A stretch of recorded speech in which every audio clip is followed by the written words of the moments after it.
Okay.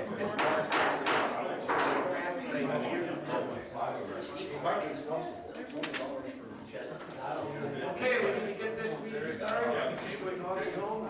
Olympics. Please, budget discussions here. So, we'll call this meeting to order, and Madam Clerk, I need a roll call, please. Mr. Hayes. Here. Mr. Hiller. Here. Mr. Brown. Here. Mr. Kiddemeyer. Here. Mr. Stoner. Here. Mr. Brock. Here. Mr. Murdoch. Here. And Mr. Miller. Thank you. Okay, we've got some discussion items. There won't be any action taken this evening. Are we in closed session? We eliminated that from the agenda.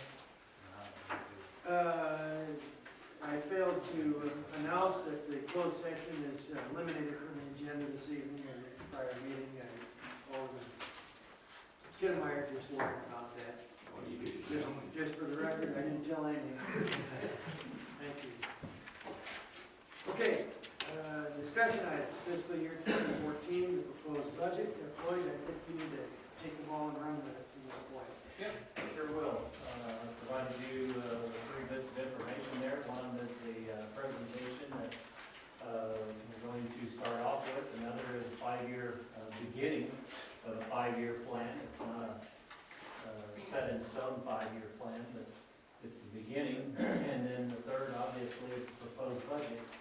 I provided you with the general fund for this evening, so the discussions will be strictly general fund tonight. But I made some adjustments on the whole budgeting process that I think you're going to be pleased with.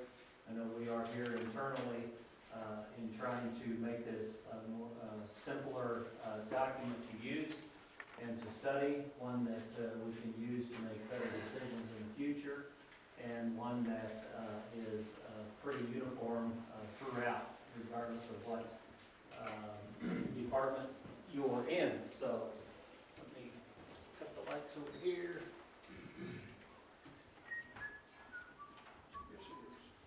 There we go. So first of all, we'll start out with some numbers. The budget is pretty much just numbers. Anybody have any idea what those numbers are? Right there. It's easy. Okay, time's up. Right there. This is according to WA&D's website the other day, and I think these figures are actually for Urbana. It's the closest thing to Monticello, so that may not be Monticello figures, but it's close enough. You get up 34.4 inches, who cares what the exact numbers are? But you can see why it's been a crazy winter around here. About that number. Yeah, temperature in Orlando. That's the number of seasonal recreation employees. Lois amended plan on hiring for this season contingent upon budget approval. Just for your information. There's another 107.2. It's not a radio station. Guesses? One was that got last year. No. That's Flash Index. That was in the newspaper the other day. 107.2. As pointed out, that's the highest since April 2007. Callie and I love to see figures like that and see that graph when it comes out, because obviously that's a U of I. It's not a political figure or anything like that. It's just factual information that they use to indicate that 100 line there is a dividing line that says between economic expansion and contraction. So as you can see, things are getting better. Slow but sure, but they're getting a lot better. And here's the last number for you. An easy one for you. Should be easy for you. You've seen it a few times. Took all of our reserved cash and threw it in the one account there. That's what we have as of the end of December. Joanne provides these figures, I don't. And as you can see, we're headed in the right direction there as well. So going into this budget year, we're starting out in really good shape as compared to down below. And also, regardless of what you hear about budgets, that's headed in the right direction there. So I think everybody is to be commended for that. So, let's move on with the budget discussions and see if we can't get through this. Here's the treasurer's report, an expanded version of what you just looked at. And this shows the accounts that we have, the different funds that we have. And there's the general fund, which we're going to be talking about this evening. As you can see, we are in really good shape there compared to the last 4 or 5 years. So it's a good way to start out a new budget. TIF fund is pretty steady. We'll be talking about that at our next budget meeting. TIF 1 is no longer, and the TIF 1 fund will be consolidated, if it hasn't already, will be soon, with TIF 2. So TIFs in the future will just be TIF number 2 discussions. Water fund, we had discussions of that. As you recall, prior to adopting our levy, which is a little contrary to what I heard earlier this evening, we did have discussions about the budget and about the situation here before we adopted the levy. So it's not as we're led, or what we heard earlier.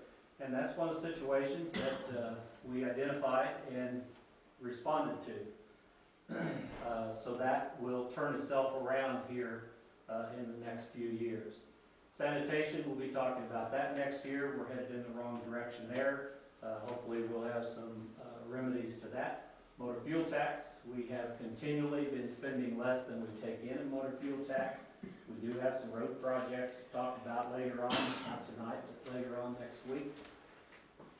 And then working cash is just sitting there. That's a fund that's available for us to borrow from if we so choose. We do have to pay it back. And then this is kind of an extension, and then we'll actually get into the budget. This is an extension of the treasury report. Yes, sir. I got a question. Can you go back to the last slide? Yep. It's a quick question. Okay. On the general fund, you know how we moved up $300,000 in 1 year? Is that attributable to any one thing? No, that is attributed to corporate replacement tax. Payments has been coming in pretty good. Income tax was a little better than expected. Sales tax was good.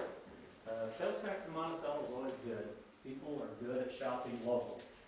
And so it's those 3 things, plus as far as budget is concerned, we were conservative with our figures. Well, I was just going to say, And then the spending hasn't been out of control. So it's just a combination of a lot of things. and what, never mind, I got it right here. Never mind. So if you look back clear, I think this goes back to 1999, you can see that we're in really good shape. So that's a good note. And with that, let's go ahead and move forward. As far as the budget itself is concerned, what we did this year was we took the budget and in an effort to try to get us all to a point of being planners, 5-year planners, let's say, we've got to get the budget to where it's uniform throughout, and not one way with this department and another way with that department. And we've got to get it reduced down to where we're talking about a few things instead of every individual item. We can't spend a lot of time talking about utilities, because utilities, like gas and electric utilities, utility costs for administration is far, far different than the water plant and the sewer plant. But we got to get everything grouped together. So that was my focus on this year's budget. As far as revenues are concerned, we've got to have some history to look at, and then we've got to have something solid there to build the future with and to make some estimates with. We can't have this revenue stream that comes in that fluctuates from year to year. That one year we'll have this type of revenue, but we don't have it the next year. So what I did with the revenue, and as we go along, you'll start understanding this a little bit better. With the revenue, the general fund revenue, I separated the revenue into 2 main categories.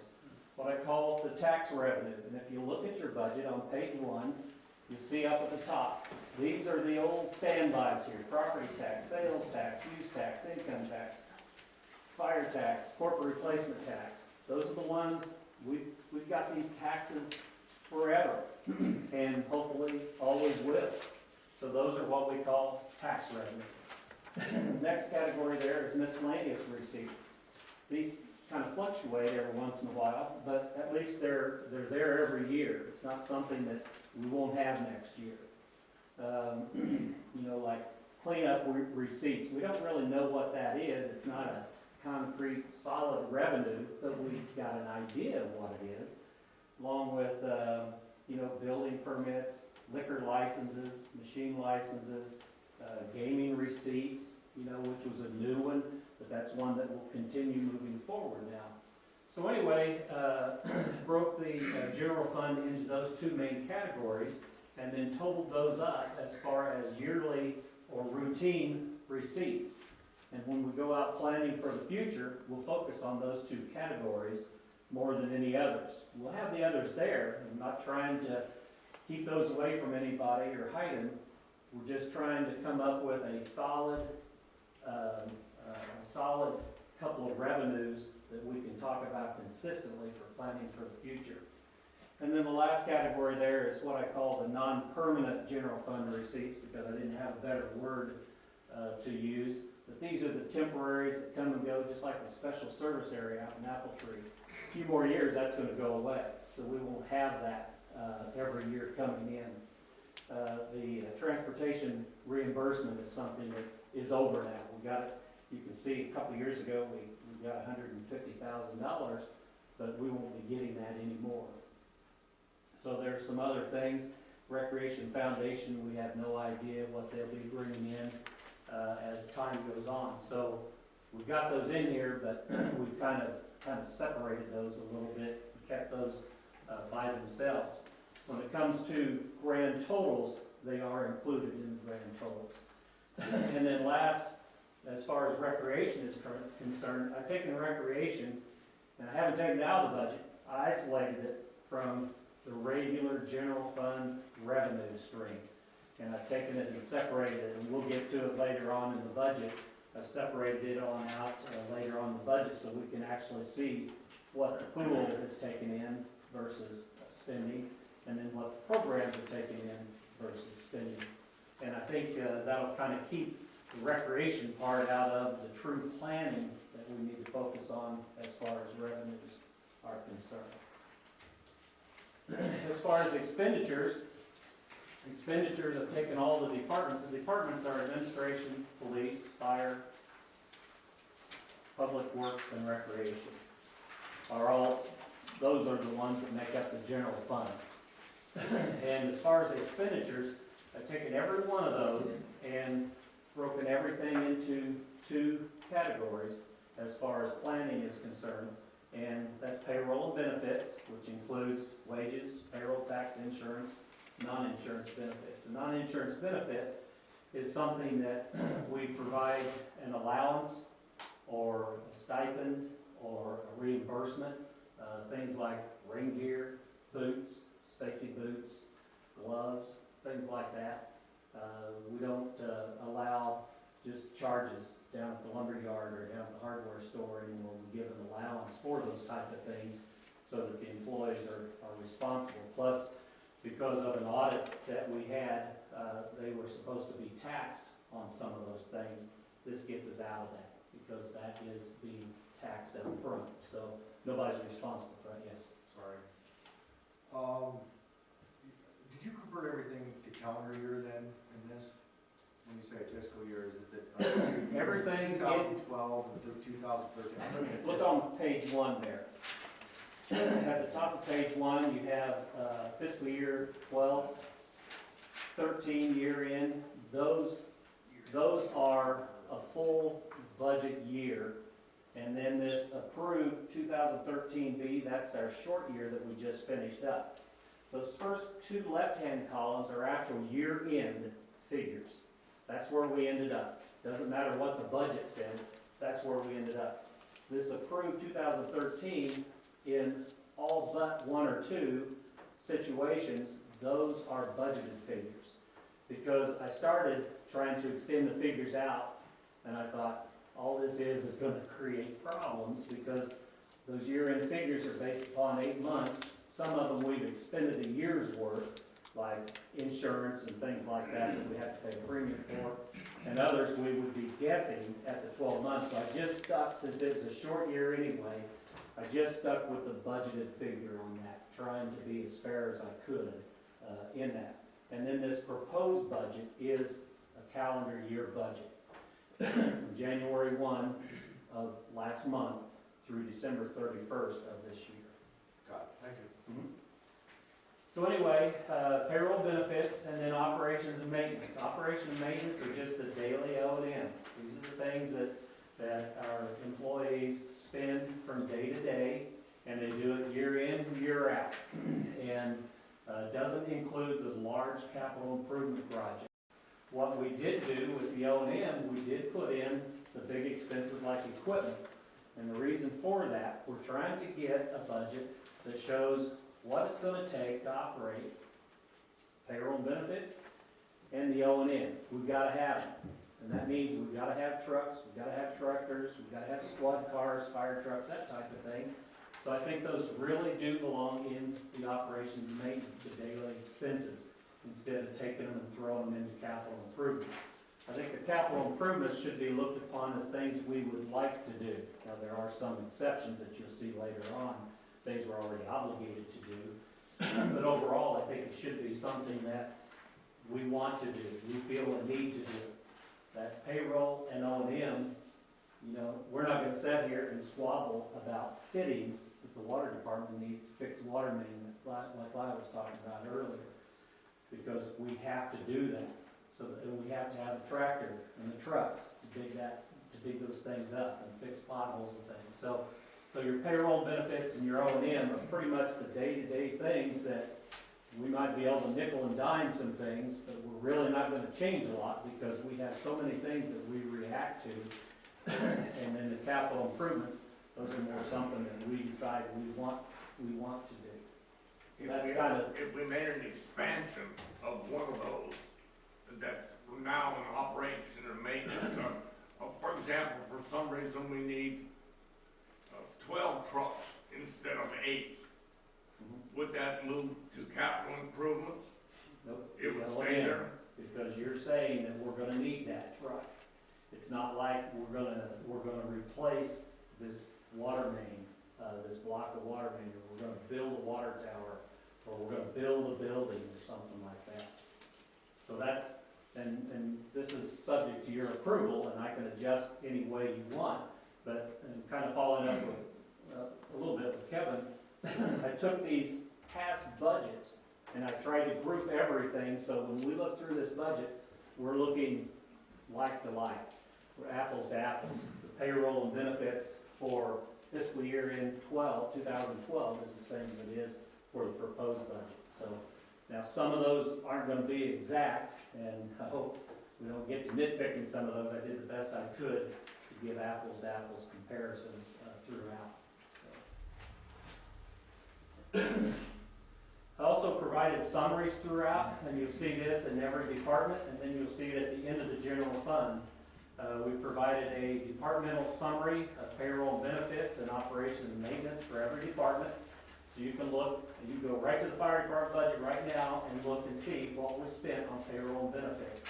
You can see what we spent on daily operations and maintenance. Same thing with public works, police, and all the others. And then, of course, capital improvements comes up at the end of the budget. And then also at the end of the budget, then I gave summaries for the total general fund. So in other words, if you want to know what we spent on the police department payroll, that's fine, go to the police department. If you want to know what we spent on the whole general fund, go to the back page of the general fund and it's there. And that way we can compare from year to year what we actually spend on payroll out of the general fund, or what the chief's spending on payroll in his police department. So you can see all of that. And I think that'll prove quite helpful as we head down the road. And then fund balances, we can sit up here and talk all day long, but bottom line is the bottom line. We need to know how much money are we going to end up with at the end of the year. So what I did for each one of the funds is started with the beginning balance on December 31st, the same treasurer's report that Joanne provides, and used those figures, and then I added in the proposed revenues and then subtracted out the proposed expenditures, exactly as they're proposed here, and that's how we come up with the ending fund balance. So on the last page of your budget, at the general fund summary, you can find out what the general fund balance was on December 31st, and if everything goes according to this budget, or after you adjust it, you can see what the fund balance is going to be as of the end of this fiscal year. And then I did the same thing with the water and sewers that we'll talk about later, yes. Our line E, 542 on page 13. And I'm sure I'm just misunderstanding this. E, 542. 542, Yep. general fund ending balance, 1344, 642. 1344,642, Right. yes. And then on your proposed ending fund balance on 12/31/2013, which I would think would be January 1st of next year, is $1.6 million. This would have been a budgeted figure, not an actual figure. Okay. If everything would have been set up exactly like this is where we would have ended up. And this was a full year's budget also. So we didn't run through that, so that's really, I just want to draw a line through it, because you can't compare the two. Really, the end of the year balance was $1,600,000. Yeah, that's where it shook out at December 31st.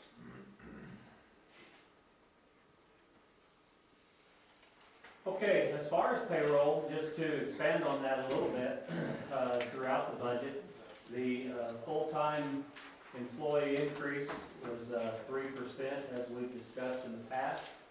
That was factored in, becoming effective March 1st this year. This is non-union, of course. The union has a contract that spells all this out.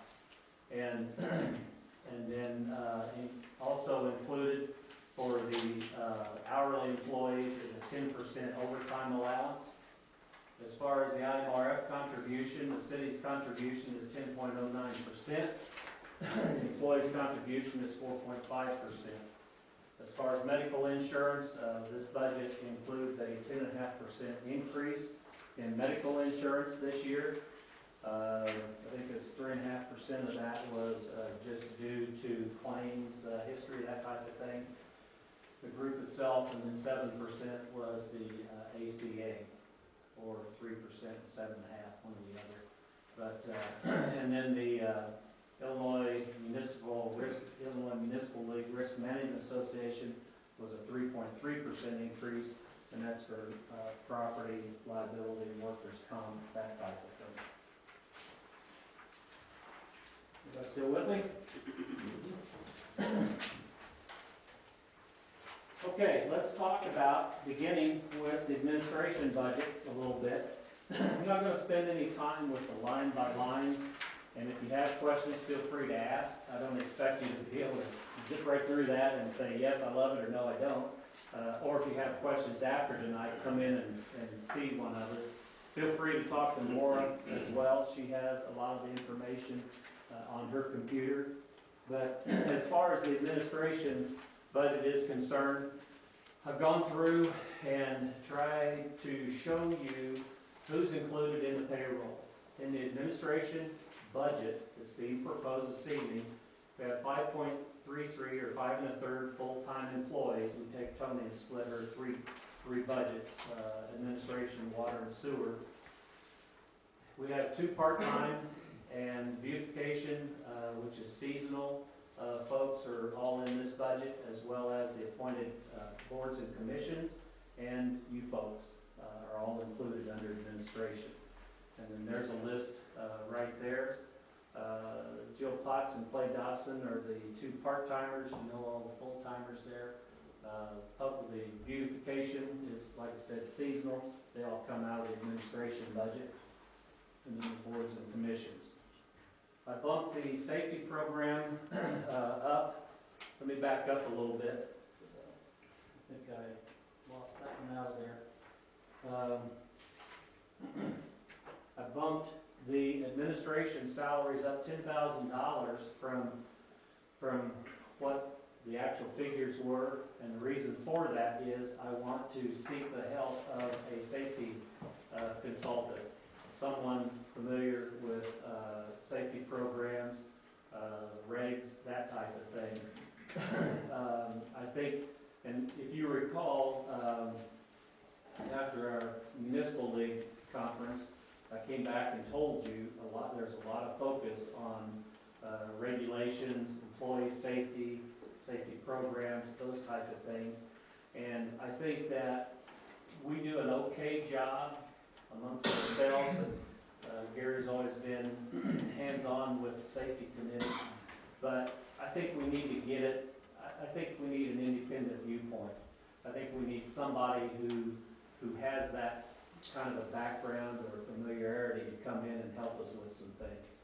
And just not an employee, but just kind of like a consulting type role. So I put $10,000 to get us started because, you know, we're gonna be into the year, if we decide we wanna do it, we're gonna be into the year before we actually get started anyway. I look at this as just a part-time thing, not anything more than that. And then I also bumped the safety program up from 5,000 to 10,000 because if this person comes in, he or she's probably going to show us a number of things that we need to adjust and may need to spend some money on. I want to make sure that we've got that covered. But I think the days of us thinking that we know how best to do some of these things, you know, we're constantly being watched for the asbestos. I heard about it again tonight. Things like that. We don't know all the regs. You know, the things with chemicals, I know Gary's been through this. There are some things now that we send a couple of guys to get licensed before they can spray weeds and spray mosquitoes or bait for mosquitoes, that type of thing. But it's getting to be more than what I think we should be relying on employees that have 8 hours of other things to be doing to pretend to be staying on top of it. So I think it needs some focus. Habitat, well, let me back up. Our annual support for all the local organizations remains the same. Keep in mind, Willow Tree's not in there. Willow Tree came in here for a one-time contribution, and they got it. And that contribution helped them achieve their goal. So they're not in there this year since that was just a one-time thing. Habitat, we have 2 years following this fiscal year being proposed of a $25,000 commitment to them using the gaming revenues. So that's factored in. We have no new vehicles in the administration budget. The audit is, there is less money in there for the audit, you'll notice. That's because we don't have to do a full audit this year because we had a short year. So the state said, we want you to do a 20-month audit, which will happen to fall into next fiscal year. So next fiscal year, we'll have to get an estimate in advance from Steve and factor that into next year's budget. 40,000 contingency, we've done that like forever. Community grant programs, facade, downtown fire safety are the same as what we've had in the past. Facade program is always popular, always used. Downtown fire safety, I'm hoping to get that one actually off the ground this year. How much did you put in that for? 10,000, wasn't it?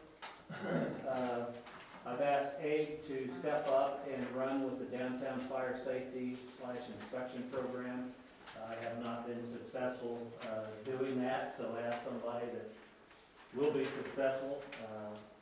I've also asked him to take over the zoning responsibilities and actually be the building and zoning officer, so Callie has some extra time on her hands. I don't know if extra time is appropriate, but she'll have time on her hands to focus on some economic stuff. So we'll be seeing some new things out of Abe coming up this year. And none of those have a cost associated with them, by the way. Beautification expenses are all the same as last year as far as beautification is concerned. It's interesting, I hear lots and lots of great, fantastic comments about beautification, but it seems like a lot of the locals have a problem with the number of employees working for beautification. why do we need all those people? But we've kept it all the same, and keep in mind, those people come in, of course, last year, we need all the help we could get because it's a drought. But those people come in for like a couple of hours and then go home. So it's not like we have 4 or 5 or 6 people on the payroll all day long. All of them are part-time, seasonal type people.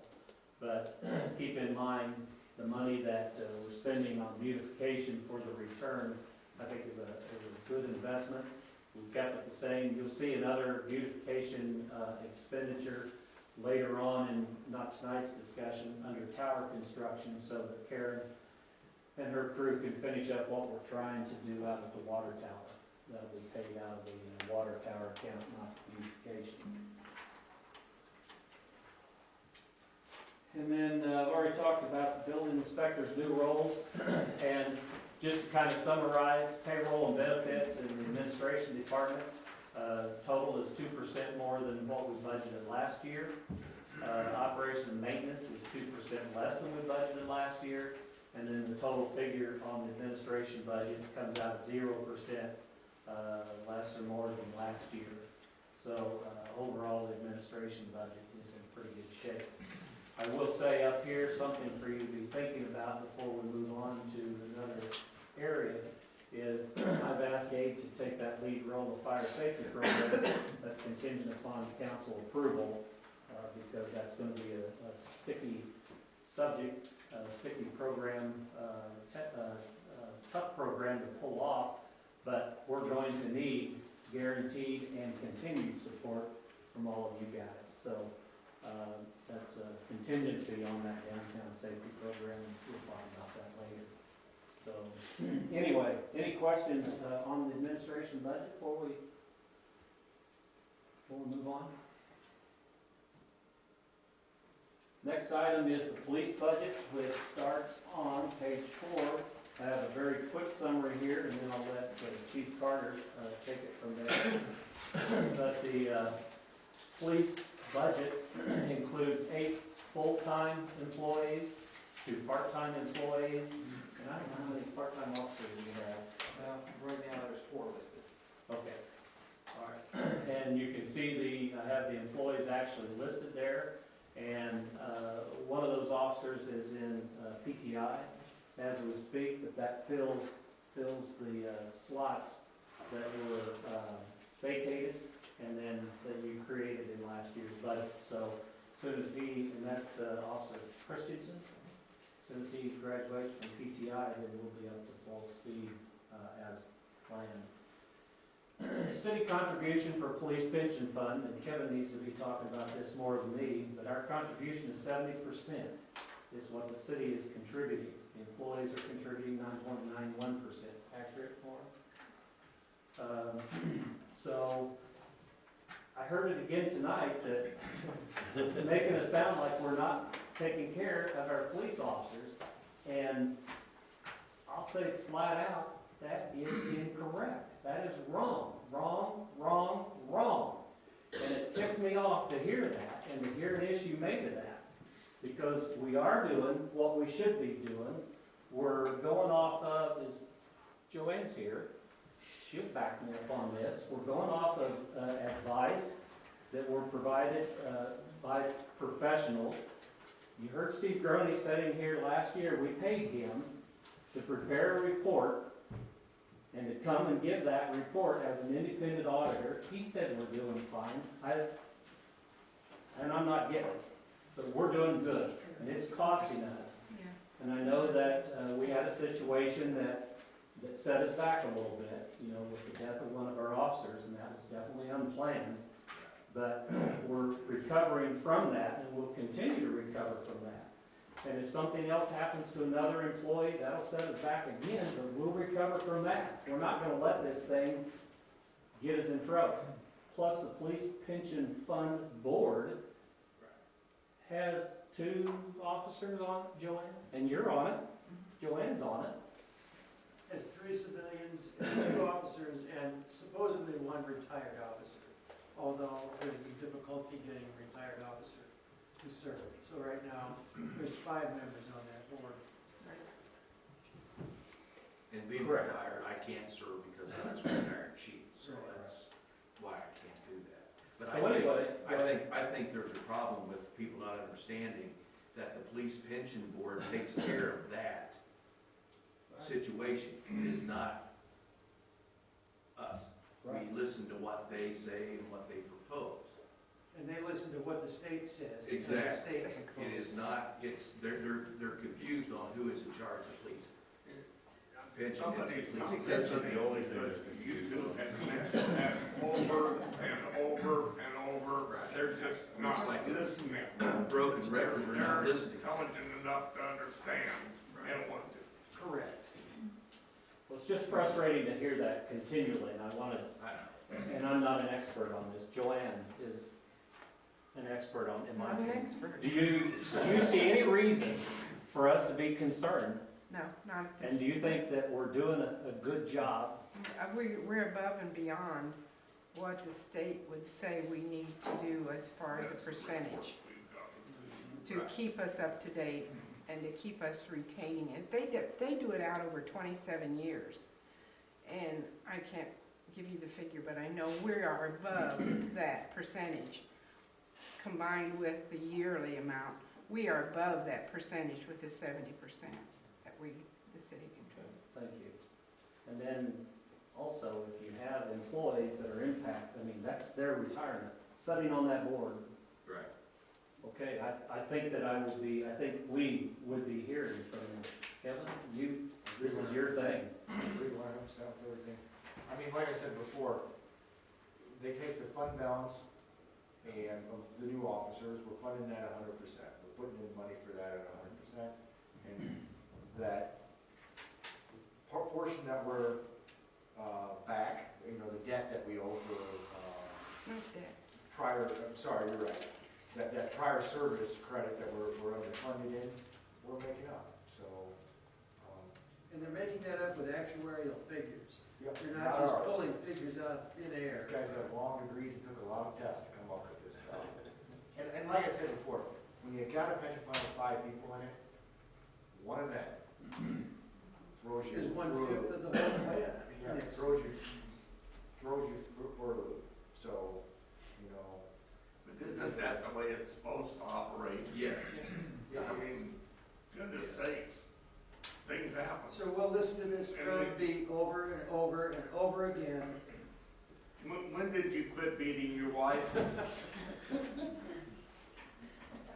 I won't answer that. You better not. My incriminating, no matter what I say. Well, the same goes for IMRF, we're fine on IMRF, we're in great shape on IMRF. Heck, you know, I just got the good figures on IMRF, you know, statewide. It's 88.7% funded. The best pension in this, In the state. in the state, because the state has nothing to do with it. That's why it's good. And it's gonna be, within a year and a half, they're projecting 100% funded for all IMRF people. So there's no hysteria, it's just complete hysteria about these pensions. It's just not actual. It's the pensions are being funded. I do have to, you're absolutely right, things get out of control and they spin out of control. And Joanne's right when she says they amortize that unfunded liability over like 27 years or how many every year, I don't have the papers in front of me. We could cut that down and say 20 years, you know, and raise that, but, you know, we've got young officers, the ones that are existing today, with little service, so they've got a long time till they retire. I would assume that they're using the demographics of our policy when they determine of our actual, when they determine that 27 years. I don't know what their actuaries use, but I'm assuming that they use. They use All right. figures, yeah.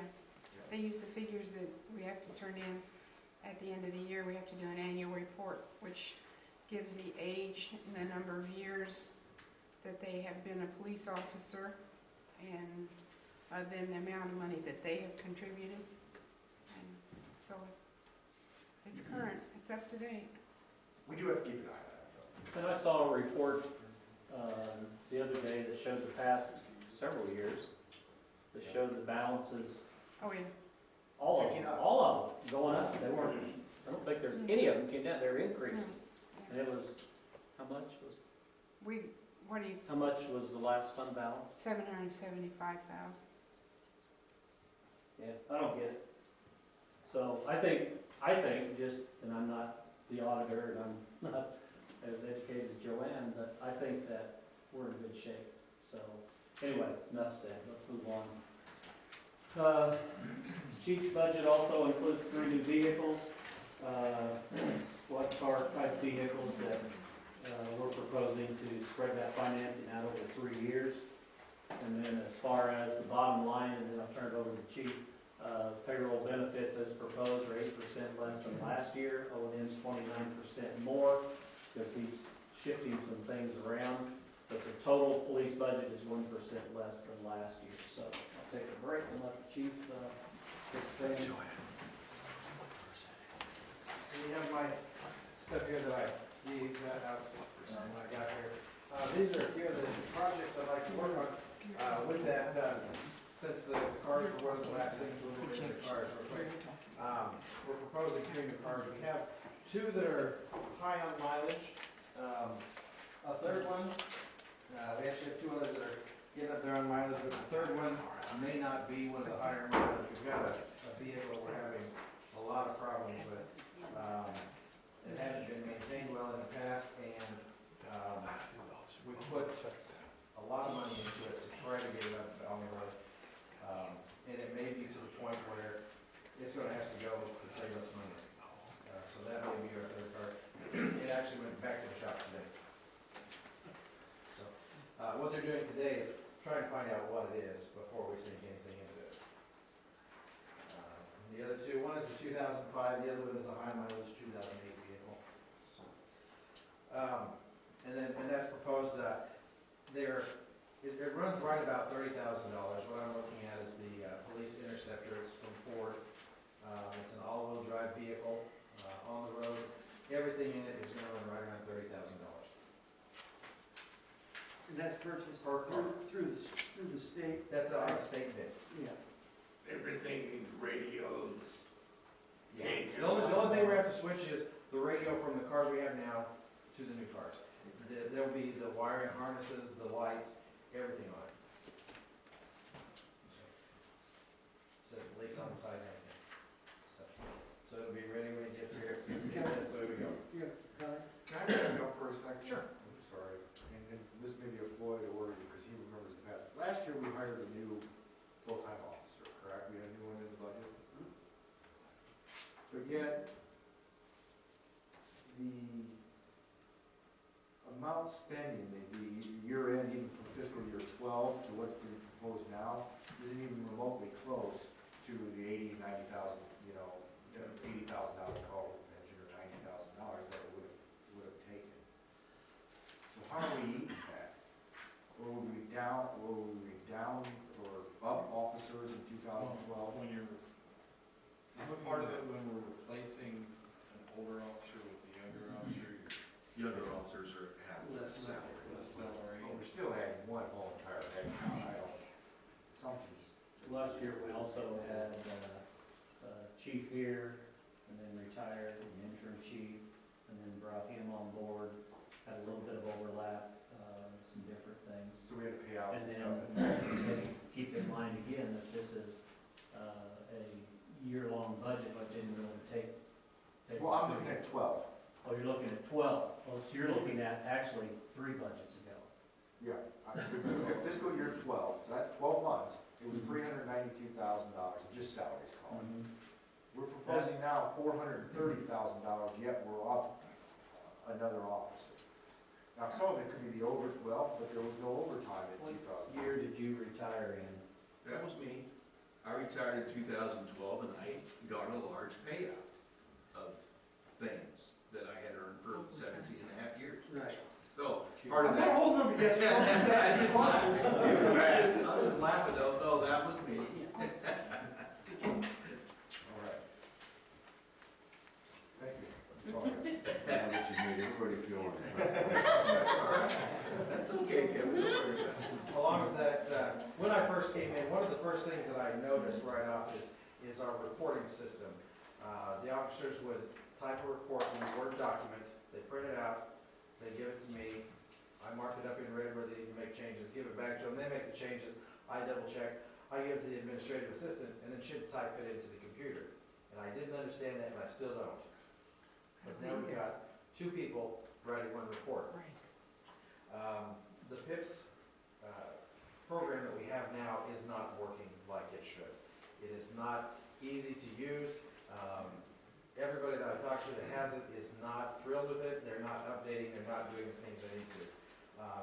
I'm looking into several different records management systems that is easy to operate for the officers, which is going to in turn save us time and money. When one person can enter it, I can read it right off the computer, we can print it right out, or email it over to the state's attorney, and it's going to take a lot less time, and it's going to be a lot less paperwork. It's printed out, shredded when it's needed to be repaired, and then finally shipped over. So it's going to streamline our process from the state's attorney, and it's going to, keep extra hands out that don't need to be there. Because, like you said, we're all human. They may type the one report, and then as it gets on, it may not get typed in the same way. There may be some words left out that are very critical in a police report. Some of the other things we've done is we have created, not really created, I've passed off some of the responsibilities to the officers, and they have accepted them.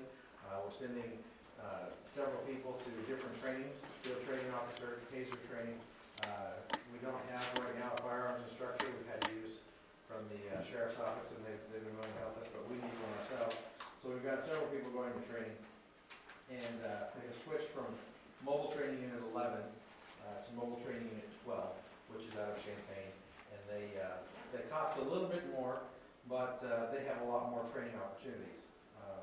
So we're able to get in with them and train, and usually the training that we go to with them is included in the cost of our yearly fee that we pay to them. Let's see. Right now I'm working on the policy and procedure manual, trying to get that. I've actually got it all scanned in so we can make changes to it, make it nice and simple for everybody to understand and follow, which is needed. Along with payroll. Trying to think here, as I'm breaking down, this is the last paragraph on the first page. Goes that in there. Along with policies, I've looked at a new use of force. With that use of force is a document that is filled out every time force is used by an officer, what force is used, how it is used, and it will be evaluated whether it followed policy or did not follow policy. That way we can determine, is there an issue that the policy, the way the policy is written, are people not understanding it? Did they misuse the force, whatnot, or was it within policy? With that, I would like to have more supervision. Right now, it's just me with everybody else. And I'm proposing that we have a lieutenant and a sergeant. Both of them would review the use of force before it came to me. They would make their determination, what they thought, any recommendations on any kind of retraining or what needed to happen, and then I would make the final decision, was it in policy, was it not, based on the use of force and the supervisor's form that was filled out. So that way we got 3 sets of eyes looking at that. So it would just be a promotion, wouldn't need to be hired any? No, it would just be 2 promotions, one for a lieutenant, one for a sergeant. And it would be In-house? In-house, yes. And it's going to be done on a test basis. They're going to have to apply for it if they want it. There'll be a testing process and then a promotion. And that way, it's also going to allow for us to have a supervisor on every day of the week. So maybe not every shift, but every day of the week. Yes. Have you proposed an amount that you would like to see increase in salary? Yes, I did. I gave that to Floyd, and I can tell you that if you'd like to. For the lieutenant, it would start at 52, so they're making more than the sergeant, who would be at 49, who would then be making more than the highest paid officer. Line officer. Correct. I feel that you shouldn't supervise somebody that makes more than you. Those are factored into the budget. Right. And would those continue to be union officers, or would both be non-union officers? We have the option on one of them. The sergeant can be either. The lieutenant would have to be non-union Okay. based on the contract. So that would cut down the size of your union. Exactly. So, Okay. And all of this is within the 1% decrease in Yes. budget yes. from last year. Super. Yep. There's also some projects I want to look at doing.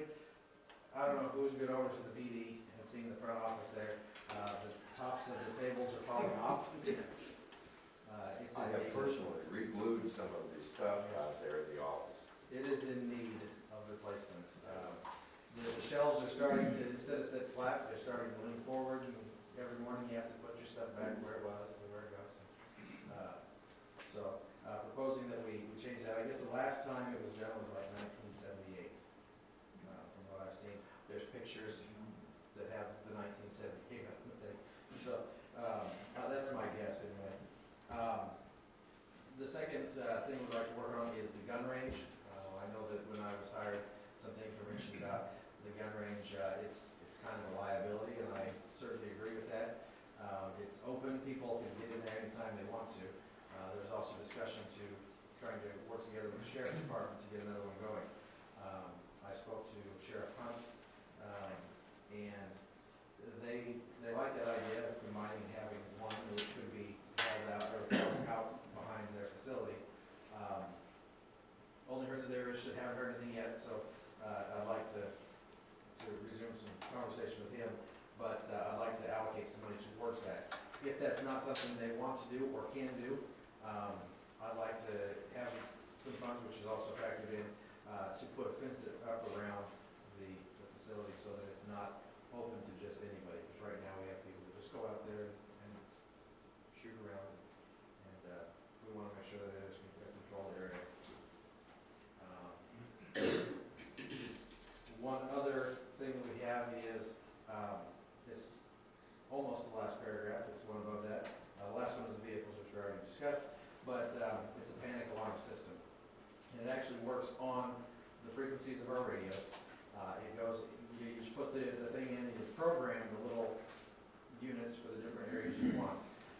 It'd be nice to have one up front. The other day, Robin was in the office, and someone came in and started arguing right there at the front counter with somebody they came in with, to the point where they were about to fight. And she had to hurry up and phone the officer on. However, if she had this button, she would have been able to hit the button and it would have notified that she needed an officer at the station right now. And in that, it's proposed that we added, on the same system, we can put one at the front desk of the police department, front desk of the municipal building, and one in here. So that if there's ever a need, you hit the button and it notifies the officers right away that they're needed in that specific location. So those are some of the things that we're looking at and trying to get done. Along with the front office, another thing we wanted to add is a professional grade document shredder. We have documents we have to keep so long, and we have a lot of documents that haven't been destroyed because they haven't had a place to destroy them. And I guess they paid somebody to come out and burn them in the past. That costs money, and it would actually be more cost effective at this point to purchase a shredder than to hire somebody to come out and burn the documents. Right now we have an intern, and he loves to shred. But I don't know if he really does, but he will. People love to shred. We'll take your word for it. That's right. And so that would give it to him. And what it is the shredder would be more of a cross cut. Right now we just have a line strip shredder, which is not very secure. This would create it would give us a shredder that would actually be more usable in our line of work. We can get the documents that we have from the past that need to be gone through. We can do that. So that's what we have on our budget. The rest of this area. Yes. Two more questions. How much time do they spend on this, retyping these reports and everything? And how much time do you spend a week having her do that? Well, I can tell you, I don't know, I can't tell you exactly how much time it takes her to type it. I know that, because I don't watch her type the report. Thank you. Was that? Thank you. Yeah, I don't have time for that. But I do know in the process that we have, like if they give me a report and it's their last day of work that they were here, I'll get the report, something's misspelled, it's not to my standard. And some people say I have a higher standard than others, and I agree, and I stick to it because it's a court document going to court. It has to be professional.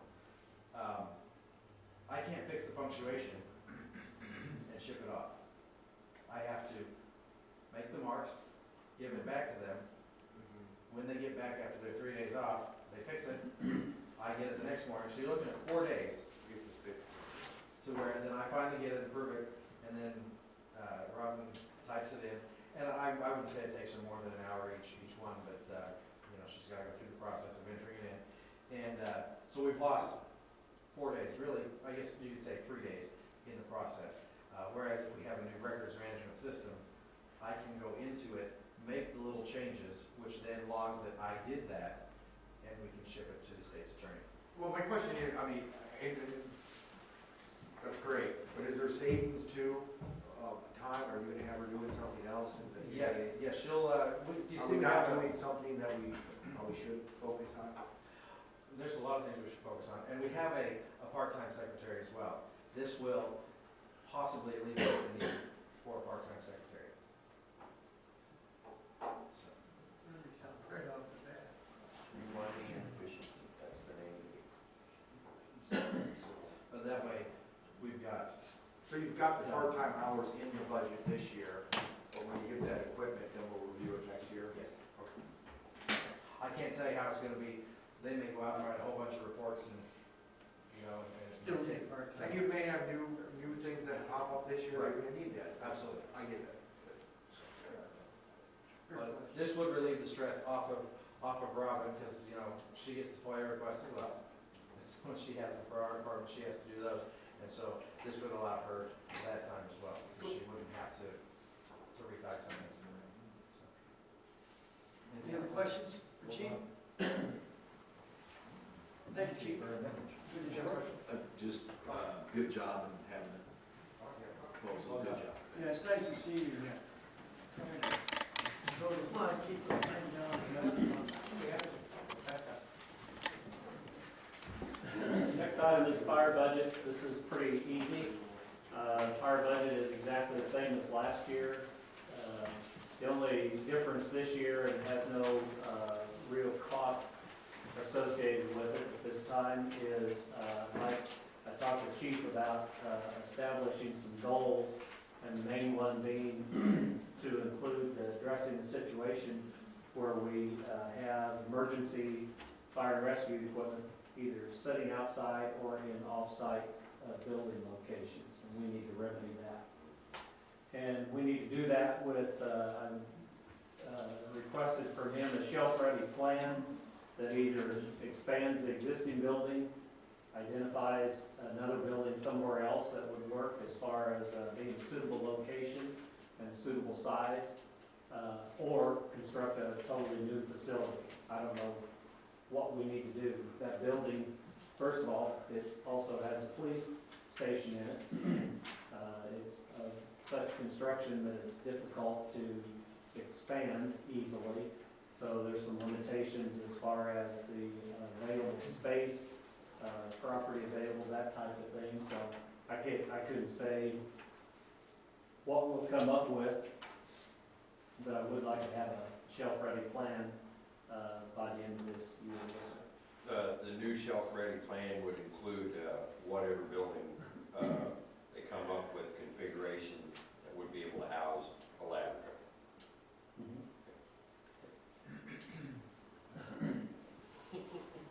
Okay, moving on. Next is Public Works. Public Works budget is fairly close to last year's budget. As you can see, the payroll for the Public Works Department, we have 8 full-time employees being budgeted through that department, and 3 part-time employees. Part-time employees are a mower, a sweeper, and a cleaning person.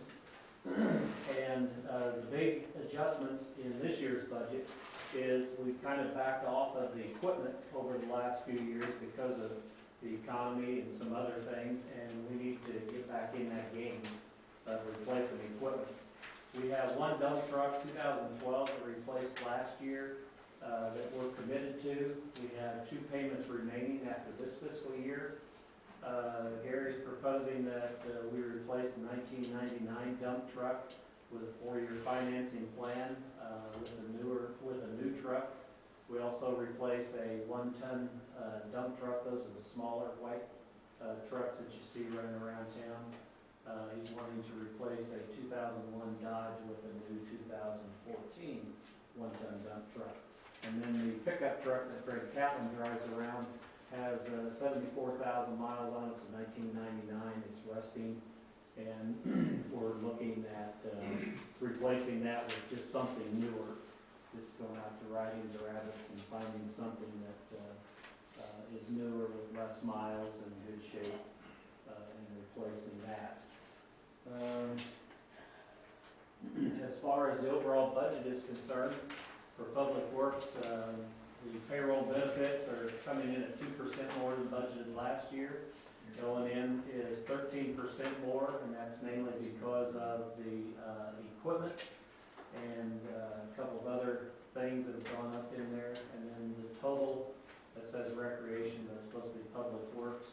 The total Public Works budget is 6% more on the bottom line than what it was last year.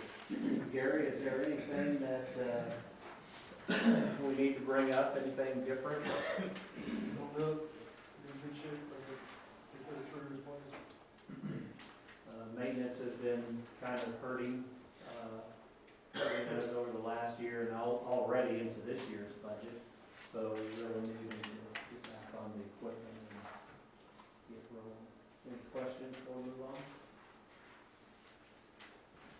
Next is recreation, and as you recall, I mentioned that we've made some kind of adjustments format-wise. There's nothing changed as to how we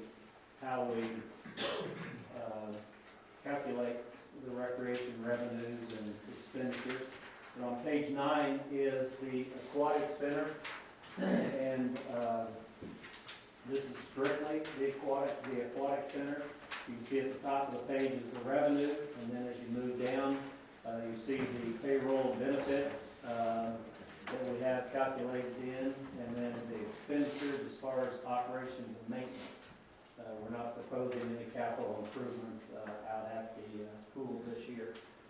The aquatic center, as I said, is separated from the budget and kind of isolated from the other as far as calculating in the general fund revenues and expenditures, but it is included in the total bottom line, last page that you have. And then aside from the aquatic center, the next page consists of the programs that we offer. I don't know how many programs, most of them have to tell you that. But these are, as you can see at the top of the page, there's the revenue for each one of the programs. And then below it are all the expenditures for all of the ball programs, football, all of that kind of stuff. Baseball, t-ball, summer centers, golf, soccer, etc.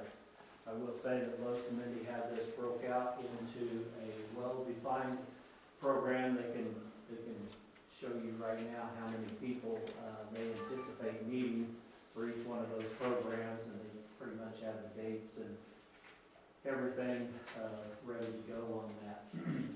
As far as recreation is concerned, we have 2 full-time employees, Carlos and Mindy, and then as we mentioned earlier in the evening, they're anticipating bringing on 70 seasonal employees for this fiscal year. Payroll and benefits amounts to 4% more than budgeted last year. Big things with payroll and benefits and recreation is we need to watch what the state's going to do, or the federal government as far as that goes, with the minimum wage thing. You have 70 seasonal employees, it doesn't take much adjustment of the minimum wage to make an impact on the budget. As far as operations and maintenance, it's at 0%, and the total public works budget is 2% more than it was last year. Recreation. You mix those two. I don't know how I did that. So, Floyd, if I'm reading this right, Yeah. is it fair to say that you're showing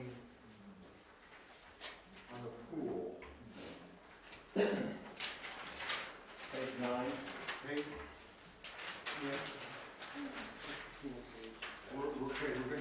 we're gonna be in the red, 16,000, or that's your budget, $16,000 be in the red on the pool, and $215,000 red in the red on all the others. Yeah, and the reason I wanted to point that out is to show you what we spend above and beyond what we take in for recreation. It isn't so that you start cutting programs, or that you say, Carlos, Mindy, raise your fees to cover the cost, because we could do that, it'd be very easy to do that, but we don't want to do that to a point where a lot of the kids in the community can't afford the programs. So we want to be careful with that. What you're saying is our programs are a community service. It's something that we provide as a municipality to our community. It's a quality of life. It's a quality of life. We're using their money, we're paying it back to them in the form of good programs for the kids. Participation. I was actually showing Floyd the other day, if you look at all the other towns our size, not all of them, I shouldn't say, there's a lot of other towns our size. They have separate recreation departments that is passing bodies, so if you look at. Yes. Yeah. So, Some call it a park district, but there's many exactly. separate tax bodies. So, $215,000. Carlos, Mindy, you guys have anything to add? Anything you need to throw out there? Are you guys increasing any revenues any fees of the pool, any program fees, any? Everything's pretty much stayed the same for the pool for this year. As far as like ball fees, we increased everything by $5 this year. We haven't increased them for a couple of years. So just to kind of get it up, so we know there's just been different things and it costs. And one thing we're looking at, obviously, is the minimum wage down the road here. It goes up because our umpires, everything go up. I mean, they're not paid hourly, they're paid per game, but it has to equal, everything. So we're trying to slowly get them there. And the baseball and softball programs and our big ones in the summer. Soccer, in the fall, doesn't have huge cost to it. Baseball and softball has the biggest cost of anything. Any other revenue increasing ideas that you guys have been thinking about? I know at one time you were thinking about putting like self-vending in at the pool. We looked at that, and we did concessions last year, and then he took over with, which we closed with Floyd to approve him, because he was talking about vending, and come up with, we got the concessions, I think, under control there, where we're actually bringing in money, but it's one of those things with the pool, is it gonna be hot this summer? You tell me, it's gonna be cold this summer, and that's what the revenue's there too. You're gonna have your set people for your family memberships, everything. It's the big if situation at the pool is your daily attendance, which is a big thing out there versus the cold, hot day, hot summer. Like 2 years ago, we had daily attendance was really up last summer. Wasn't up as much, but it was a very cool summer. So, your normal families here in town, they're going to buy the passes. We try to encourage them all to buy early. As far as the vending goes, we're constantly looking. Then you met with them a couple weeks ago as far as some new products to offer out there. Whatever our top sellers will make the most money for us. Do you get any revenues out here at the ball fields? Yeah, that's considered an under Parks and Rec separate from the It's separate. concession. It's under the programs. And is there anything more we can do out there to get some? Out there, we're very limited, and the only one we're most on is size. And in that space that we have, and another thing you gotta be careful of too is with public health. We're a seasonal facility, we don't wanna take it to the next notch. We can do hot dogs right now, next notch, we have to become a licensed facility, which means we're putting in all the sprinkler system, everything, from a full kitchen, you have a licensed person on staff, so we're pushing the envelope as much as we can to stay where we are with just hot dogs, the nachos, everything's pre-packaged from non-certified.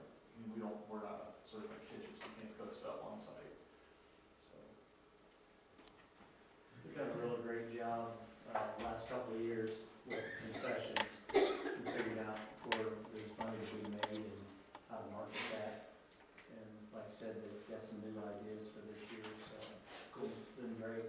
And you've heard some of the reports over the last couple of years where we actually got the pool in the black, and Last year, we were close, I don't think we quite made it, but Like, if there, for everybody, there was a horrible summer, well, it wasn't, because Mindy and her staff did an excellent job. You know, you see on the pool budget, you know, we budget, like, for last season, I mean, the full summer at the pool, we had 89.3 budgeted, well, for salaries, they spent 72,270 bucks, because she knows when you send guards on down here in the slow days, which is tough. I mean, is it gonna storm middle afternoon, get sunny again later, or whatever, so I mean, it's something she struggles with, and we're constantly working with staff, that she's got it down in control as to what areas we can afford to cut staff back on, to have so many for the attendance that you have there at the time, so she did a very good job about it. getting a public or municipal swimming pool in the black is absolutely unheard of. And, you know, there probably isn't anybody else around here is able to do that. So these guys are really doing a great job, and even if they're not in black, they're close to it versus the old days where we weren't even close back in the day. So anyway, they're doing a great job with it. Any other questions on recreation? You know, I guess I grew up learning that it takes money to ride. And if it costs us money to run our programs, I don't have a problem with it. If it's $250,000 more out of our $5 million budget. Of course, I'm comparing apples and oranges, shame on me. If it's $250,000 more, after we take away what was regenerated for this town to offer what we're offering, so be it. Well worth it. It's not worth even arguing about. And then we're not arguing anyway.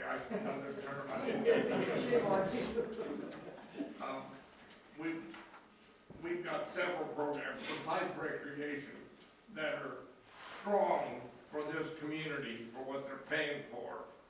And I appreciate you going through and being careful, being exacting, presenting it, putting it on the table.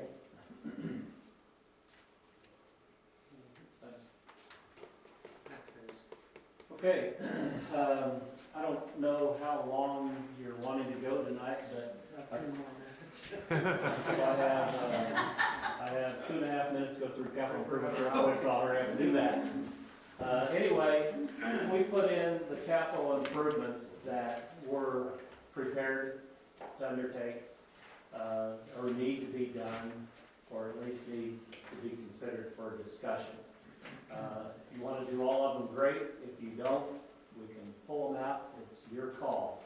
I just put them in there, and then if you have other things that you'd like to see, we've got time to put those in there and see how that impacts the total budget. But I don't want you to think that we're married to these, but these are all important capital improvements in our opinion.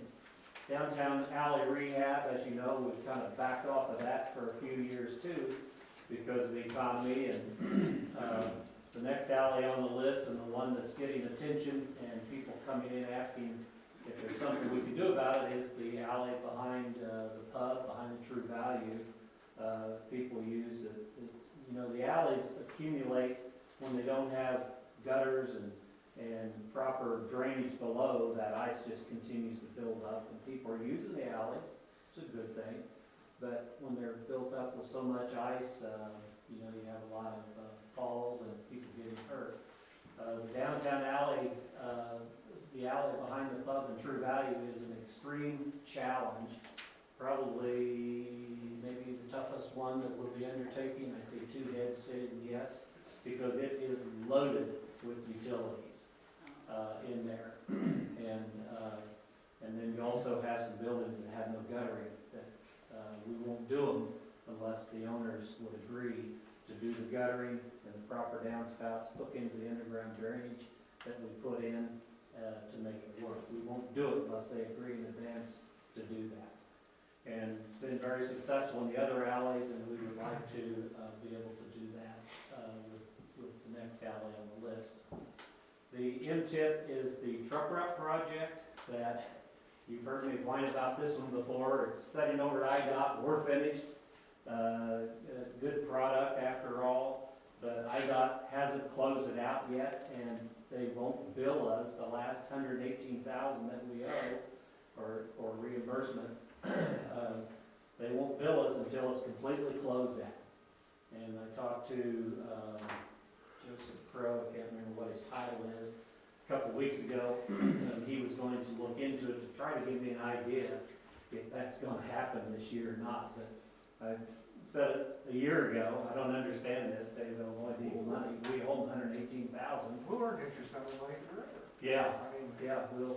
What interest? Where do you invest? What it does, Oh, it kills us on the budget, the way we do our budget. Drainage improvement project, this isn't anything official, it's just that we need to step into some neighborhoods and take care of some drainage. Down at Buchanan Street, down around Renee Front, Larry Head, right in that area, we need to do some work. There's a place over on High Street that's a mess. Lincoln School, we've talked about forever. On the east side of the playground, Lincoln School, and then Chestnut that extends east of there, we need to address that. We'll have to buy some culverts, we'll have to buy some concrete, we'll have to buy some materials, and I guarantee you those aren't going to be popular. People think they want drainage in their neighborhoods, but once we go in and start taking out culverts and creating ditches where people are used to parking, they're not going to like that. That's the only way of fixing it. Bike trail from County Farm Road to Apple Tree. The guys are out there before the freezing weather and tremendous snowfalls, clearing the brush and doing a great job with it. Looks good. They're starting at, what is that, green apple? They're starting at green apple coming this way, and it really looks good. If we want to start using that, then we need to get something on that, kind of like we did with the other bike path as far as a rock surface of some sort. Now, the kicker to this is right there, that extending the box culvert on County Farm Road. When you, at County Farm Road, where the existing trail comes down, and we have that fence there to stop any out-of-control kids, to keep them going into County Farm Road, the ideal situation is to extend straight across County Farm Road and then go up to this next section there, County Farm Road. The problem is, if you go straight across, which is the best case scenario, there's a creek. So we have to extend that box culvert so that we can jump across there, straight across from the other path, and then extend the path on. And then we've also talked about how can we get people to absolutely slow down on County Farm Road in that area, especially given the fact that both these bike paths are going to be coming downhill. The bike paths themselves, County Farm Road, when you're heading out of town, it's coming downhill, and then you got a curve coming downhill. It's not the best place in the world to have a crossing like that. But if we put a speed table out there, you're either going to slow down to 25 or you're going to hit it one time, and it's going to be inconvenient. It's not going to wreck you or anything. It's just going to, and speed tables aren't speed bumps. You know, it's not a boom, boom. It's a long, spread out, and it's designed for a specific speed limit. Is that fair enough, Terry? And if we're going to make that path available, because I tried to talk them into other ideas, it's not going to work. If we're going to make that path available, we need to extend that box culvert, we need to put a speed table in, and we need to do it right, or we don't need to do it, period. And to do all of that with just a rock surface, the guys are estimating $80,000 worth of expenses, a lot of that being the box culvert itself. If we wanted to concrete that like we did the other path, then we need to add $50,000 to that $80,000 price tag. Outdoor recreation project, finished phase 1, we'll come back to that in just a minute. Dog park, $65,000. That's money that was provided to the Recreation Foundation. So it's a 65 in, 65 out. Police station project, Chief talked about a little bit earlier. Salt storage roof, Gary says there's a hole in the salt storage bin. and he's interested in replacing that with some type of a structure that's plastic, is that stainless or aluminum type supports with the heavy plastic. And Charlie has something out at, similar out at the township building. And Gary's saying that, because our grandiose plan someday is to build a new public works building and a new salt storage bin. And he says the size that we have is the size that he would rebuild, and that this roof can come off of there and go on to a new structure, as long as it's, depending on how many years down the road that is. How many years has Charlie had his to play with that? He's had probably 4 or 5. This is a lot bigger than ours.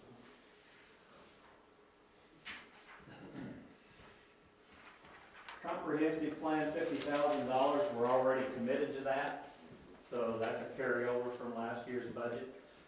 Bike trail master plan, this is something that I've talked about earlier, that I feel very strongly about that we need to do, and the reason for that is, as was explained earlier, we've met for years with lots of different folks, organizations, Railway Museum, Allerton, the group from BMint, and we have a lot of potential to put something really great together here and make Monticello more of a destination than what it is today.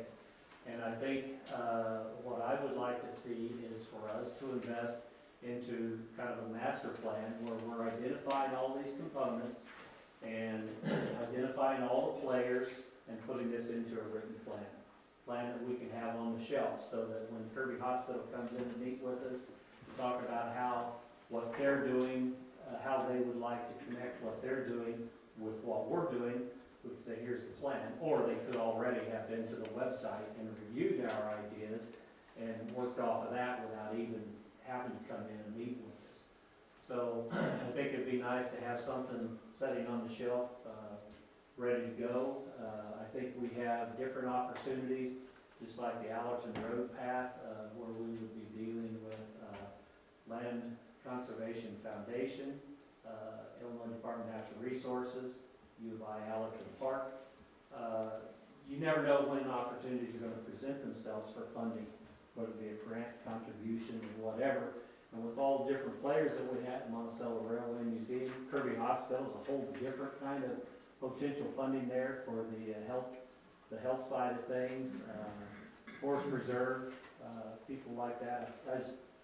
I just think this would be a great thing for us to be able to do. High-speed fiber optic project, the fiber's going in the ground, or going into the conduit as we speak. You saw them down by Farnsworth today, so they're just about finished pulling the fiber itself. So it'll be time to start hooking things up if we so choose, and this will get us to actually finish the project. Pike County Museum infrastructure. The high speed, that doesn't hook anything up. That's So that- $10,000 just to get it ready so that we can spend, frankly, more, I don't mean it sarcastically, it sounds sarcastic, sorry. We're gonna spend more money if we want to hook into it. Mhm. Okay. Sorry, Larry. Pike County Museum infrastructure, $20,000. This is to extend water and sewer into the Pike County Museum. Last year you approved the money for the design and permitting, so this would give us money to actually go out there and get them hooked up. And that is the end of that discussion. I have 2 more slides, and then we kind of wind up. A couple of suggestions. What? What'd you call me? Nothing. A couple of suggestions that I think are worth considering that aren't going to cost us any money. I'm not talking about spending any money, but I am talking about dedicating some money for some future. First of all, we all know Nix Park needs to be addressed someday, somewhere down the road. This isn't a city project. This is a community project. There's a lot of sentimental value across the street for good reason. And we don't want to go over there and say, we are going to do this. So Los and and Mindy have insisted that we make this a community project when the day comes. But anyway, that project's not going to be cheap. And I don't know whether you could make a community fundraiser out of it and make that work. I have no idea. But in the meantime, I think we need to start figuring out, okay, when we do decide to do something, and we do need to do something sooner than later, insurance company will tell you the same thing. I think that it would be a good idea, and I mentioned this a few months back, that we dedicate gaming revenues, which is a new revenue. It's not tax dollars or anything, it's new revenue. But if we could dedicate that towards Nick's Park, and then once that's finished, maybe other parks, I think that would be a good place to apply that money. We are committed to Habitat for 2 more years after this year. I anticipate that we'll take in $35,000 this year in gaming. The numbers just keep climbing, and so it's turned out good for us. So, you know, we got $10,000 left over this year, next year, the following year. Then we have 35 or 40, whatever it is. But anyway, my point being, that's enough money to support some type of a financing program of some sort for a $200,000 or $300,000 project. And I think if we can commit, I'm not saying spend the money, I'm saying just take that money, have more, open up for Joanne, open up a new account somewhere, and just sock it away and put it there and dedicate it towards parks. Just throwing that out. Next thing, and this is going to kind of follow up on Terry's discussion on the outdoor rec project here in just a second, is that I think it'd be great, we keep talking about going for an OSLID grant through Department of Natural Resource. And an OSLID grant is a maximum of $400,000, is that correct? 400,000, 50-50. It's a 50-50 match. So if we go after, and we'll be ready for this in about 3 or 4 years, right? We'll be ready for this grant in about 3 or 4 years at the rate we're going. We're going to have $400,000 somewhere, right? I mean, just because we get the grant, we've got to have the money, and we've got to be ready. We've got to have it in place and ready to go. And actually, you've got to be able to sign off saying that you have the money to match their 50% grant. So what I would like to see us do is just simply, for the next 4 years, transfer $100,000 out of the general fund and dedicate it towards the outdoor recreation account, or outdoor recreation project. So that in 3 or 4 years, when we get our OSLID grant, because if we go after it, we'll get it, we'll have the money in place to match that grant.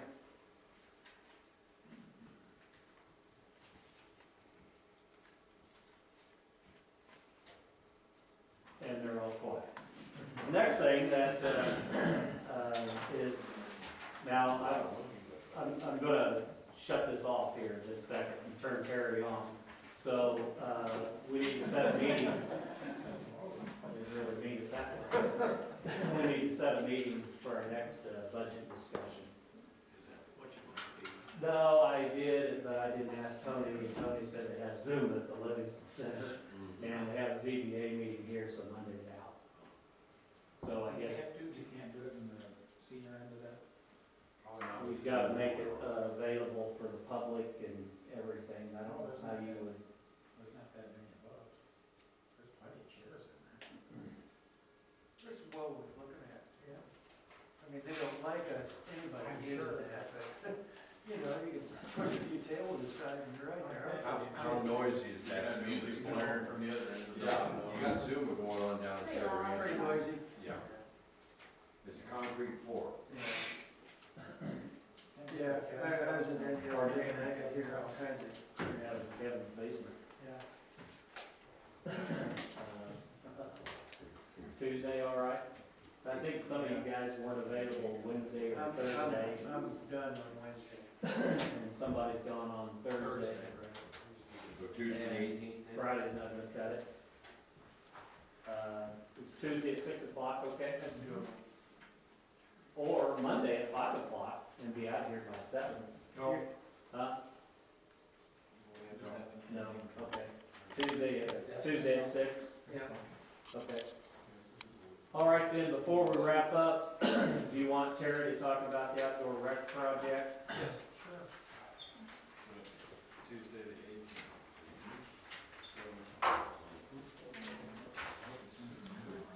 Start talking, Terry. That would be your cue. 7 o'clock or 6 o'clock? 6. Are we gonna do it over there or here? We Here. could do it Here's, here. here's, Tuesday the 18th at 6. it's quieter over here.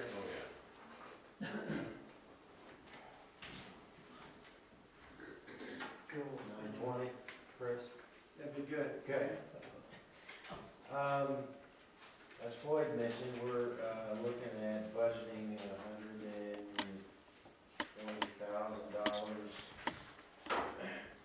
this year to finish what we were supposed to get done last year. Last year, city council approved $75,000 for 3 major components: stripping the topsoil, the detention basin excavation, and then the detention basin outlet pipe. Alderman Brock was correct when he politely questioned, can we do that for $175,000? It pains me to say we failed there. You were correct. I think I was a little overly optimistic. I'd like to apologize to the county and offer some explanations for phase 1. In phase 1, certain conditions were encountered that prohibited us from doing those 3 things. First of all, the detention basin outlet top. City staff looked at 3 different alignments trying to avoid 3 high-pressure gas mains out there. There's 2 30-inch diameter gas mains and 1 36-inch diameter high-pressure gas main. So we talked to Tapman Village Board owns downstream property. 2 private property owners own downstream property. Then Illinois Department of Natural Resources owns property that we would be outletting to, and that property is in a land and water preserve, which means you can't touch that property, ever. So, with all that being said, numerous meetings with private property owners, Tapman Board, we have come to the conclusion there is no other route to go except underneath those high-pressure gas mains. So, what do we got to do now? So we looked at an outside firm doing a directional bore. That is $60,000. So what do we got to do next? So talk to Public Works Director, operator of some of our equipment, and we've come to the conclusion that we can, and talk to the gas company representative, that we can open cut near these gas mains in a very careful manner. And we can actually we can push casing pipe underneath it. So, that's how we would like to proceed. Last year, we had some equipment maintenance issues that were really unforeseen and really quite costly. We did not accomplish moving 700 cubic yards of topsoil like we did at the middle school. The borrow pit out there was a lot deeper than what the plans called for in Apple Tree 4th subdivision. That required a long stick excavator. There was dozer we bought actually is a little bit better than what we were looking at originally. It's got GPS equipment that will allow us to more easily grade the topsoil for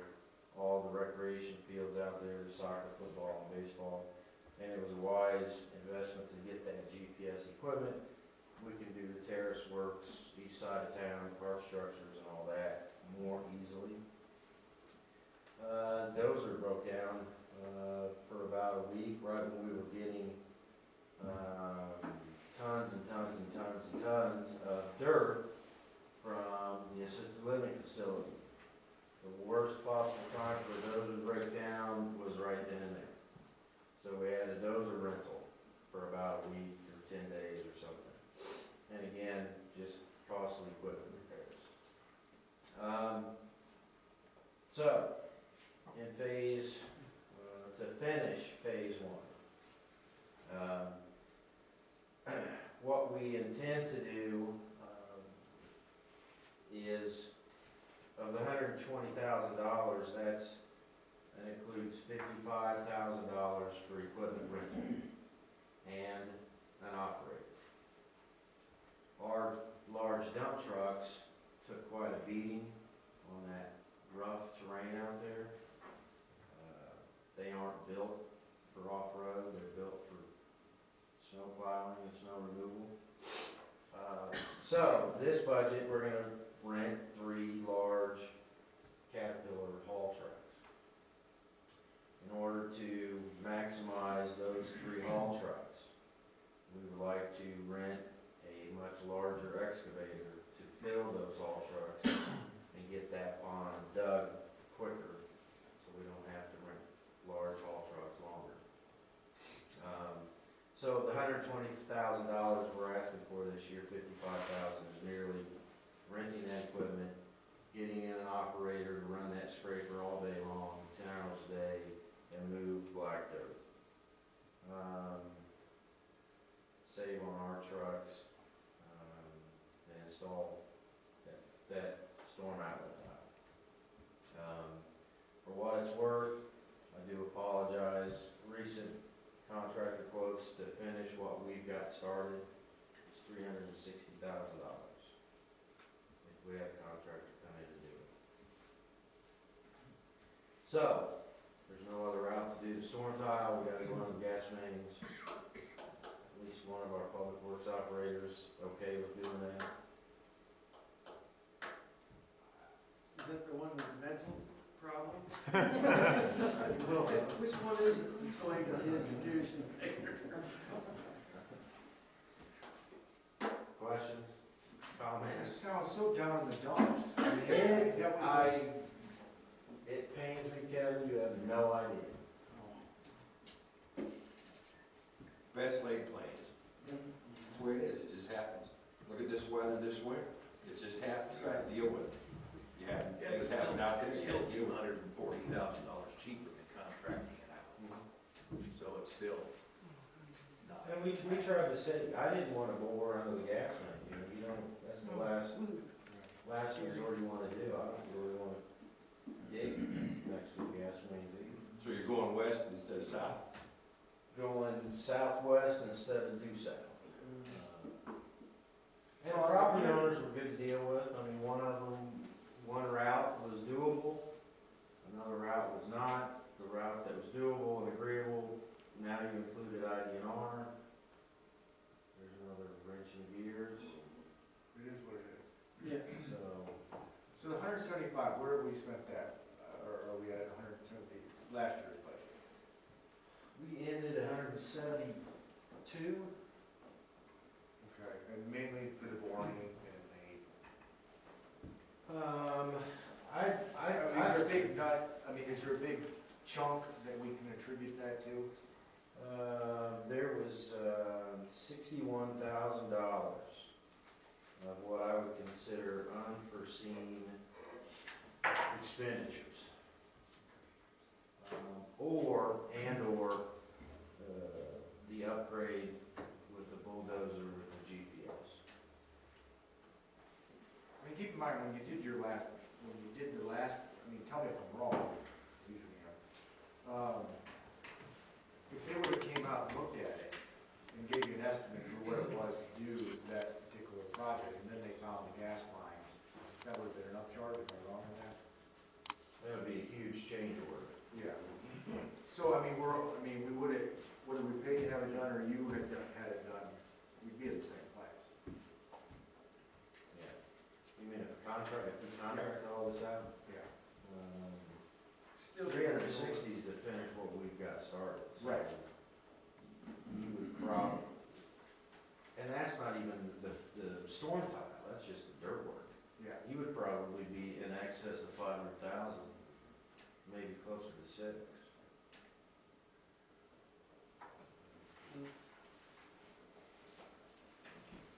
Okay. From the feedback that I've heard from the first comprehensive plan meeting was that the community is very interested in seeing that outdoor recreation facility across the river moving forward. And it's not just one or two apparently, and that's probably going to be proven out as that planning process goes forward, but it's something to keep in mind. And real quick, phase 2, we talked about phase 2, we've got a cost estimate of $265,000, which would be what we would come back next year. And phase 2 is more in line with what Public Works and city staff has done in the past. So phase 2 was sanitary sewer, water main, storm sewer. You know, we're not. So we can install underground utilities all day long in the dark, in the cold, after work. I kind of remember when they put in the Texas gas lines, those big lines, we had kids come to school.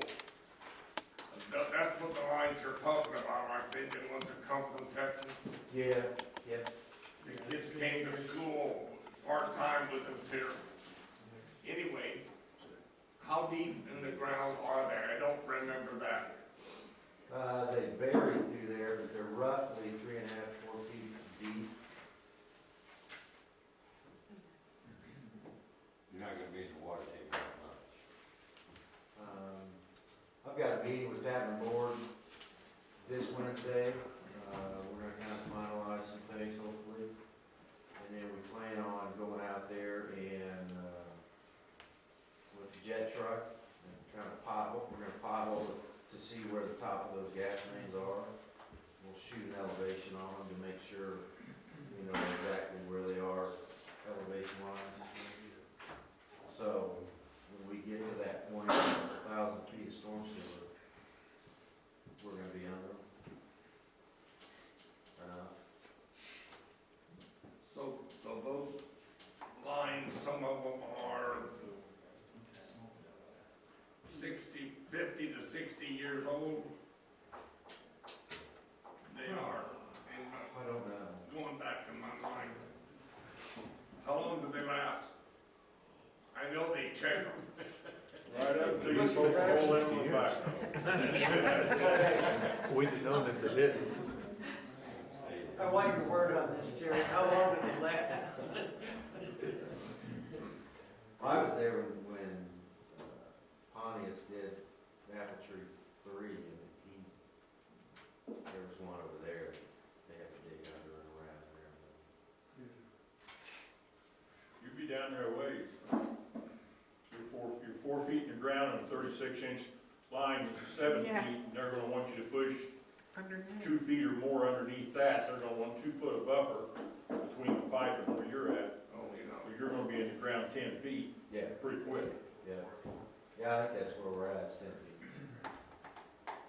Can't you take that eastbound and dump it in that new culvert he wants to install? Eastbound, put it where? Right along the railroad track, back out to where this, Oh. That's a long way. and it ain't 15 feet deep though. But there's a gas main over there, after 3, yeah, we have to cross that. At least you're smiling now. I've tried every route, except the route we're going, but can't make it happen. I noticed how Floyd made you do this. Let's shoot it in the air. Yeah. All right, we need to wrap this All up. right, It's thank you. getting to be the witching hour. Give me, Thanks, Terry. give me 2 minutes. Yes, 2 minutes. 2 minutes. that I just want to explain real quickly this extra sheet that I gave you as far as future planning is concerned. And I'll just start up here with the administration to give you an illustration of what we're talking about. This is where we have the expenditures broken out, payroll, benefits, daily O&M, that's self-explanatory. This is the budget figures that's being proposed this evening. Everything over here is in the past, just to give you a little history. Everything on this side of the column there is the future. And if you take the figures for administration and look at 3% increase in payroll and benefits, here's what your figures are going to be each year. If you look at the operations and maintenance, it just kind of shakes out at 3%. So that's the figures that I used, and that's in different departments is what I come up with. So if you use 3% increase each year for O&M, there are the figures, and then here are the totals. And this can show you where you're going to be in each of the next 5 years. And then you can go all the way down and total them up as far as the departments are concerned. When you get down to capital improvements on some of them, I used just generic figures just to put money in there. Let's go to just real quickly down here, capital improvements towards the bottom of page 2. I just used the number $500,000 because like this year we're looking at 500 plus as far as capital improvements. So that figure could go anywhere you want it to go. But as far as planning for the future, you've got to have a number to work with. And so I just use that generically based upon it. And then you can see where the totals are at here and see where you're going to end up each year and see whether you need to adjust revenue, reduce expenses, or do a bit of both. So I just wanted to explain to you what the other sheet, two pages that you have in front of you. So what would you like to see before Tuesday night, or see next Tuesday night? So I count on general fund budget being approved as presented. I think probably some get some direction on what you presented. I mean, is there anything that you would like to see in addition to what you heard tonight as far as the general fund is concerned? Keep in mind I have water, sewer, motor fuel tax, pretty much the rest of the budget Tuesday night. Okay, well, I'll throw one thing out. That's it. It's everything that you have in here, okay? And I look at your line, well, you don't have this one later, but page 2, 3/4 on the general revenue fund less expenditures, and then you have total general revenue fund. Where is the fund balance on that report? Fund balance will be at the last page that you have. Here? Fund balances will be over here on page 13. Right, that's for this year. But we're proposing now, according to your fiscal year, your 5-year plan, which I really do like, the 5-year plan. But we have a negative balance of $200,000 every single year. And I realize we generally budget a negative amount and never wind up there. But that's kind of a scary spot to be in. This right here needs a separate discussion. Okay. And not a budget discussion. Because we need to look, is this what you want to see? And the answer is probably going to be no. I don't want to see red ink. What do we need to do to adjust that? And then we need to have a discussion. Do we need to reduce expenditures? Do we need to increase revenues? Or both? What do we need to do?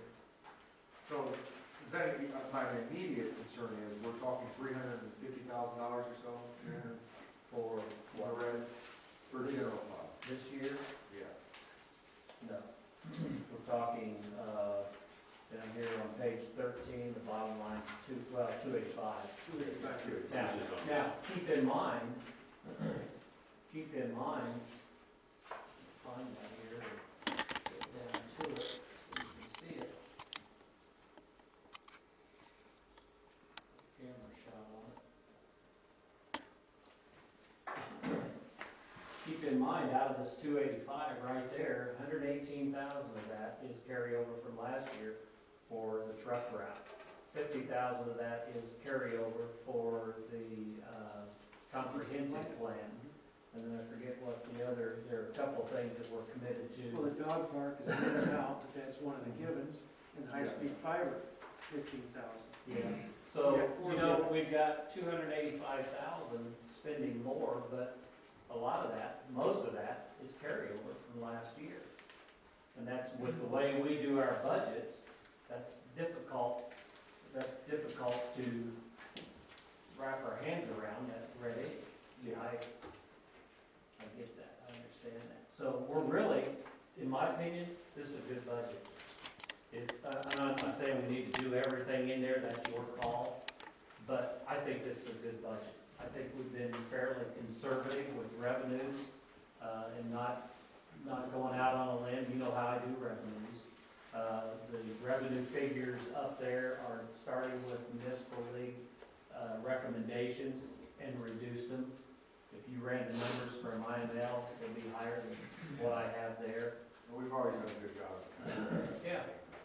And that's what you guys want, based upon history, so, I feel good about that. And when we're finished at the end of the year, we still have good reserves. So, we can't keep going, we can't do that forever, but, I think we need to look at the four givens that we've got in the capital improvements. The transportation improvement projects, one of those four. The dog park is one of those. We've taken the money in, we are spending the money. Right. The comprehensive and strategic plan, the 50,000 is one of the givens. And so is the high-speed fiber. We're committed to that. Everything else on that list is up in the air, out in the open. It's decision time on everything to me but those four items. And those four items account for over $200,000 of that remaining. and, you know, you take what we've already committed, throw the recreation project in on that, and we knew the recreation project was going to take some of our reserves. We had that discussion in here after we spent the $400-some thousand, before we spent $400,000 fine, 436 or whatever it was. We knew that it was going to take reserve monies to do that, so. And we need to look at that list that you provided us and come back with some direction at the next meeting and say, what on that list do we want to include or exclude? And, Any or all? TIF is going to take care of the $1 million bond payment this year. Good thing. You know, they're gonna take care of that and the water tower payment both, not coming out of general fund, which we normally would have, so. I would like to have that discussion at some point about the rec foundation and what they're doing as far as to raise funds and everything. Right now, they're waiting to get their 501c3 before they go out and solicit. Is that right, Los? Correct. So if they file for it, Yeah, it's just taking forever. The government's slow with the. Yeah, they are. I don't disagree. I don't Remember disagree. that with the. They did get their not-for-profit Yeah, from the don't get state into this one. Correct. and the federal 501c3 is what But they're they're not soliciting anything more until they get the 501c3, Okay, that's fair. which should be hopefully this spring Okay. or sooner, but It may be sooner. I mean, they're typically a 3-month turnaround, sometimes longer. All right, any further questions? Make a motion to adjourn. Second. Meeting's adjourned. See you Tuesday evening.